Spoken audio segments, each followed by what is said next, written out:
are you all doing today?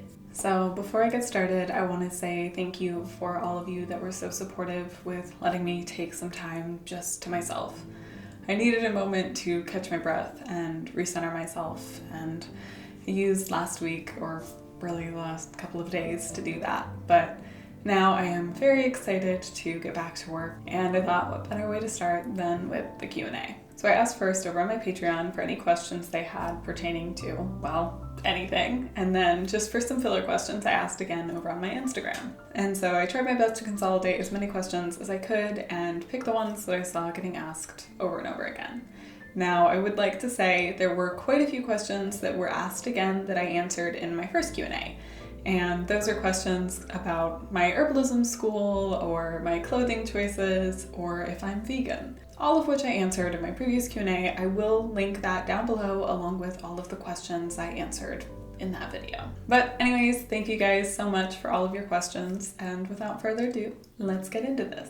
What under the radar or less popularized local plants do you enjoy working with? I really love this question. Okay, so I think the best answer to this would be milk thistle, although I also want to throw Queen Anne's lace in there. Those are the two plants I was first very attracted to when I started my studies, and I grew up with them just in my backyard, so they've always held this special little place in my heart. Milk thistle was actually the very first plant or herb that I even looked into. It's still to this day one of my most favorite herbs, and I always love when I get to find it out in the wild. Do you have any recommended resources or books for people looking to get into identifying and collecting wild herbs and beginning their interest in herbalism? Okay, so for this one, I do want to in the future do a video on some of my favorite herbal resources for books, but I thought a good place to start as Newcomb's Wildflower Guide. It's just a good way to identify wild plants when you come across them. It's a fantastic field guide, and it's one that I find myself using weekly. I really would recommend it to anybody who does spend their time outside looking to discover new plants or identify anything they come across. There are quite a few books that I use and love on the regular, but I haven't really found a book that is my absolute go-to for any herbal question. I kind of filter through about 5 books, and then I still use some internet resources. But I would recommend checking out the Chestnut School of Herbal Medicine. Their webpage, they have resources listed, and also going to the American Herbalists Guild website, they also have quite a few comprehensive lists of good resources for anything pertaining to this stuff.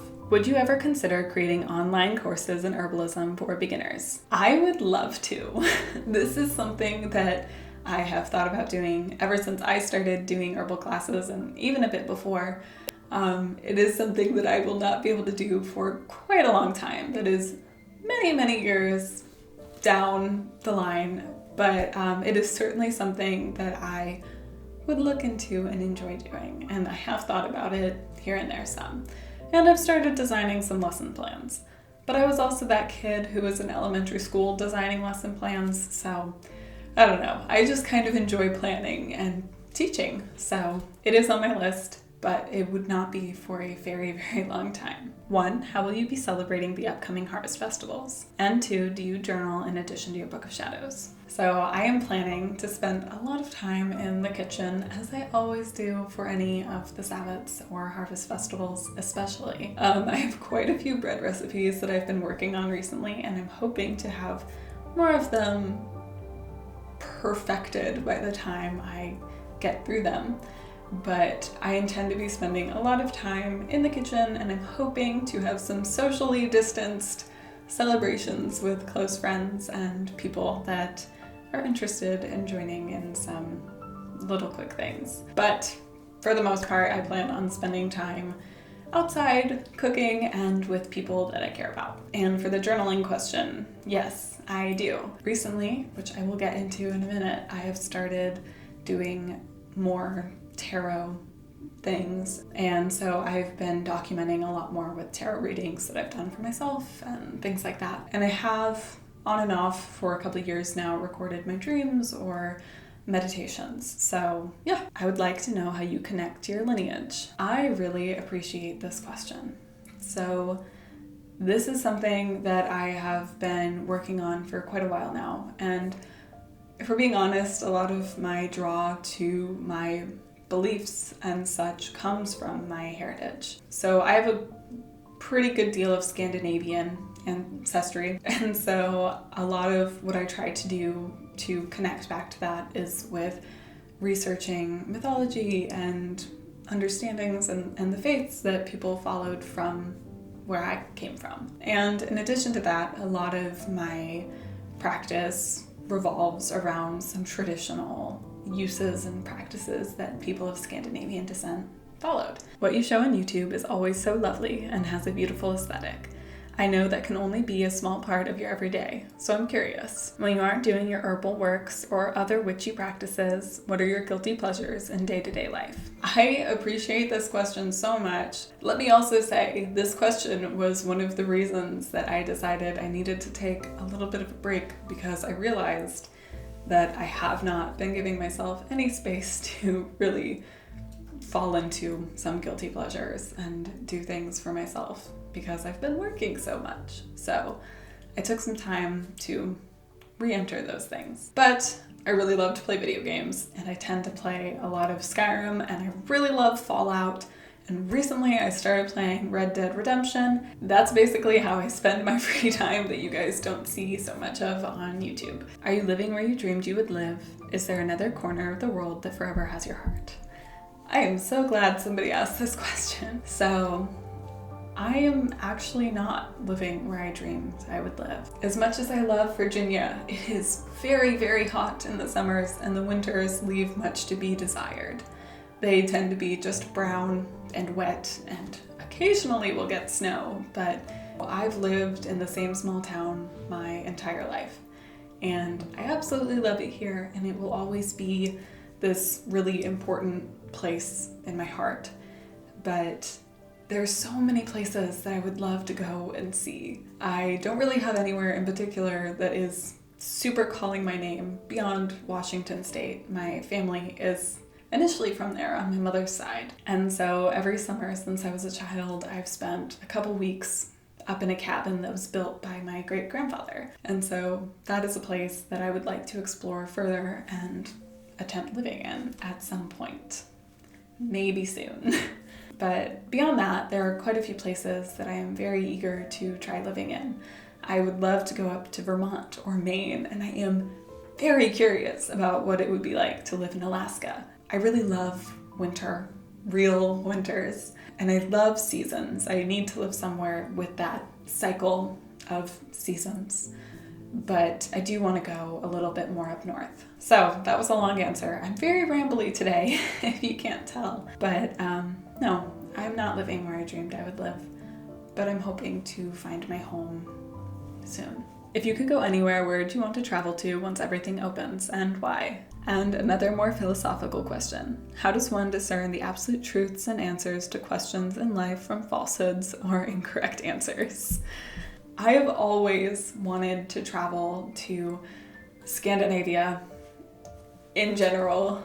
I have had a deep fascination with Norway since I was in high school, and I just really want to be able to go up there and see it. And I'm hoping that I can convince some of my friends to get on a plane with me up there once the world gets back to normal. But that is where I want to go. And to answer this second question, I would say that at the end of the day, you have to follow what feels right to you. But that is a very complex question, and I can't say for sure, but go with your gut. And that's probably the best way to at least begin finding an answer. How do you pace yourself so you don't burn out working on something you love? I don't know. That's something that I am really struggling with currently, and I've been trying to work on a lot more recently. I'm not very good at pacing myself. I really do enjoy working. I don't spend a lot of time just doing nothing. Even when I'm playing video games, I am making video plans in my head or working out recipes or trying to get inspiration from them. It's very rare that I sit down and take time just for myself, which is why I took a couple days, because I really have not taken a moment to do nothing since March, maybe. So that's a long time. What I'm trying to figure out and learn right now is building things into my routine that are built-in breaks and built-in moments to force myself to pace myself in my work so that I do have a break, even when I may not feel like taking one. What was the last book you read, and what are you currently reading? What genre or type of literature do you like to read? Are there any books, witchy or not, that you would recommend? This question kind of also ties into another question that I had. So the last book that I read, or rather reread, was the Poetic Edda, the translation by Jackson Crawford. Recently I've been trying to study more Norse mythology, and this has been one of my favorite translations, and I just really enjoy it. Also, Jackson Crawford is a YouTuber, and I would recommend checking out his content if you're interested in Norse stuff. But the book I am currently reading is Learning the Tarot by Joan Bunning. So I am currently trying to delve a little deeper into tarot. I've done research before, but I never really had my hands on a book, and I prefer delving into real learning with books over the internet. So far I'm only a little bit of the way through, but I'm really enjoying it, and it's giving me a lot of good insight, and it's answering all the questions that I had. But currently I tend to only read books to further educate myself in topics that I'm interested in. So like these two books, those are a little more spiritual, but I've also been reading a lot recently, some homesteading books and books that teach you how to live off the land a little more effectively. So in general, those are what I'm more attracted to. But before I was reading those things, I really enjoyed World War II books, actually, to be quite honest, and one of my favorites was The Nightingale. But in general, when it comes to recommending books, honestly, I feel like you can't go wrong with reading just about anything you can get your hands on. There is not a single book out there that I would say is complete fact or a complete comprehensive guide, especially when it comes to witchcraft. I continue to this day to read beginner books because I want to see as many different perspectives as I can.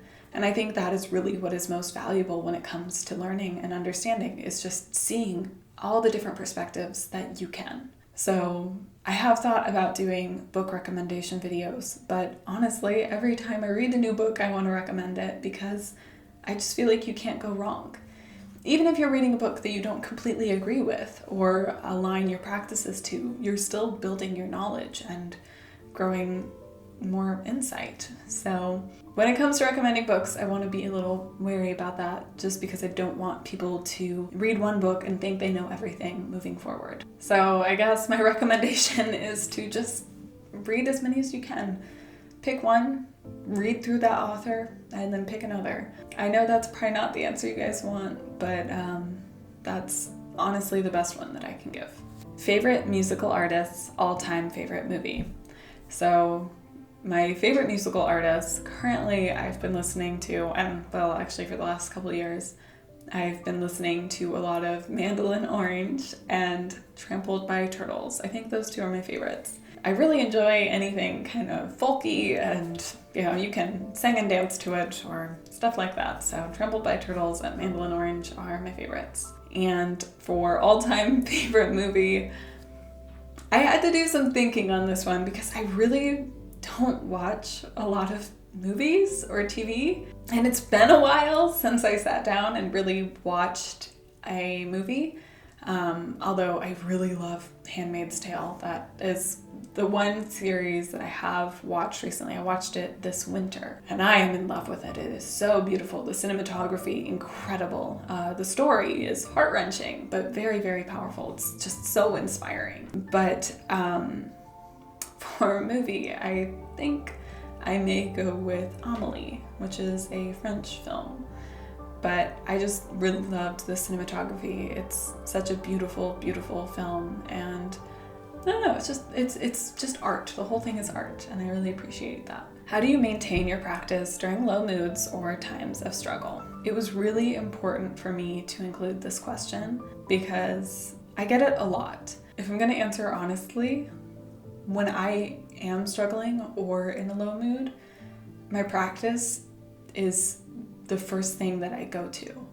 It is what grounds me and keeps me happy, and when I feel like doing nothing else, that's always there to fill the void. Now, I don't think that's very common. I do think a lot of people kind of stray from their path when they're not feeling very well, but for me, it is where I want to be when I feel the worst. And I think that signals to me that I'm on the right path. But I think when it comes to maintaining practice when you don't feel very well, it's just trying to find those things that are interesting to you in your path or things that bring you joy. But otherwise, don't force it. You're not going to get very far if you're not enjoying it. So I don't think I'm probably the best person to answer that because it is what grounds me, and really it's all I want to do when I'm not feeling my best. But just finding those things that make you happy. I was wondering if you still do vintage fashion. I figured I should throw in one of these clothing questions here towards the end. Yes, I do. Currently, I'm wearing a skirt that is authentic vintage. It is not paired with a vintage top. I do still wear vintage fashion. I don't put my hair in pin curls very often anymore because it takes so long to dry. I need to figure out a better method of curling my hair, but I do half and half vintage. Recently, I have been very attracted to the 1800s in general and the Edwardian era, so I've been trying to figure out how to modernize those clothes so that I can still wear them today without looking like a crazy person. But I do. It's not perfect. When I first started wearing vintage, I did try to be as authentic 1940s and 50s as I possibly could, but as my lifestyle has evolved, it's not so easy to trek around the woods in high heels or get your hair stuck in thorns when it's in a perfect victory roll, so I've had to change what I wear. Plus, as I've gotten older, I've been more attracted to other eras, like I said, the 1800s and the Edwardian era, and also the Viking Age. Harder to get away with wearing Viking garb out in public, but yes and no, I guess, is my answer. How do you edit your thumbnail photos? I love the magic in them and your aesthetic. I appreciate that. I use Photoshop. I am no master in how to do them, but I do take a lot of inspiration from Allison Olivia Moon, who I will link down below. She's somebody that I followed on Instagram for a long time, even before I started my channel here. And she has just been one of the biggest inspirations to me. I wish I could do photography the way that she does. And she does have a video on her channel on how she edits her photos. I do not do them as well as she does. I kind of throw them together the morning I post a video, but I just kind of fiddle around on Photoshop until it looks nice. And honestly, half the time I grab a screen grab and try to work with it there. But just Photoshop. And I'll link Allison Olivia Moon down below if I didn't say that already. So check her out. What does your dream home look like? Okay, so I added this because let me tell you guys, I design my forever home about every other week. And my poor friends have had to deal with seeing it over and over again, every different rendition. It is this crazy, freaking cool house. It's probably very weird to anybody that is not me. If any of you have Skyrim, the Hearthfire add-on, think about that house a little bit, but more segmented and like an American farmhouse. Eastern farmhouse, plus a bit of a Victorian home. You know, it's just about everything.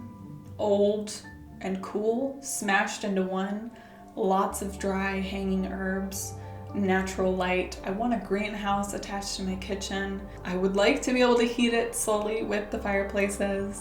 And I just want people to walk in and be like, a witch lives here. So that's the goal. And I don't really know how else to describe it beyond crazy, but you know, one day I hope to build it and show it to you guys. We'll see. Maybe it'll happen, you never know. I'd like to ask how you're doing. Thank you, Angela. I am doing all right. I was not doing so great the last couple days, but I'm feeling a lot better. I took some time and figured some things out. And just some honorable mentions. What's your record for most frogs caught in a day? Well, not really sure. High record, probably at least 5. Maybe more. I would assume more. Trees, yes or no? Yeah, I'm a fan of trees. How much plants? Too many plants. Too many plants, Heather. Too many plants. Alrighty guys, thank you so much for watching this video. I know I was a little bit all over the place. I am just getting back into the swing of things, so my mind is a little bit all over the place, but that's okay. I think that's how a Q&A should be. A little rambly, a little kooky, and maybe not the most sensical, but that's okay. But yeah, I don't know. Thank you guys so much for watching. I hope you're having a lovely day, and I hope to see you soon. Bye.